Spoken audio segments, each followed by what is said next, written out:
Well, welcome back to my weekly blog. I wanted to give you a tour of the floor today.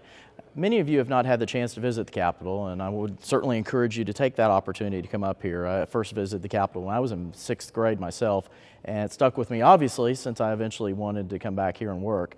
And I wanted you to get an idea of what the facilities look like here as far as where I work.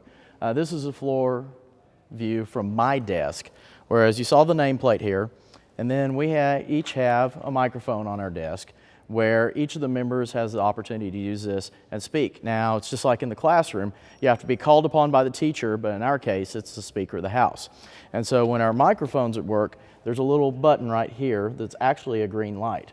When that turns on, that means the Speaker has given us permission to speak. Now, we also have 3 buttons, and you get to take a look at those, a green one and a red one, which mean we're voting yes and no on each different issue. And the white one is for when we want to speak. Now, the difference between this in the House and the Senate has a black button that actually activates for pages to come here and visit. And I actually paged for the Senate for Ray Giles when I was in high school, and that really started me on the path of public service and wanting to learn more about government.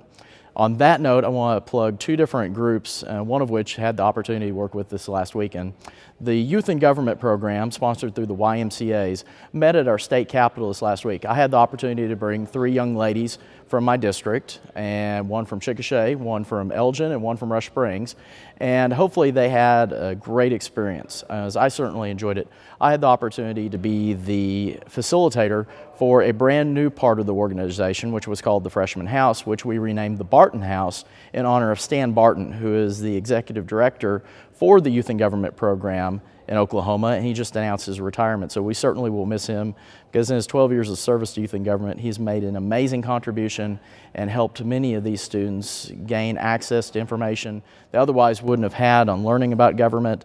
And hopefully we'll see many of them come up here to replace me and some of my colleagues as we term out, and we're inspiring that fresh group of young leaders to get involved.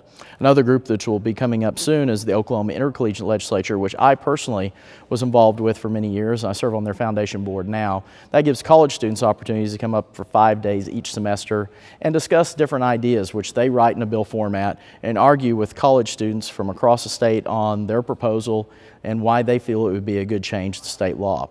These 2 opportunities provide students with the information that we don't necessarily teach in our classrooms, because it gives them that perspective where they have the hands-on approach to working here in the chamber, using our voting machines, using the sound machine, and learn what it feels like to sit here on the floor and be an actual legislator.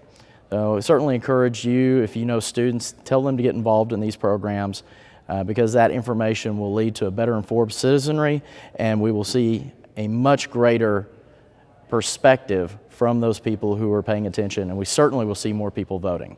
So thank you for paying attention. Thank you for watching this blog.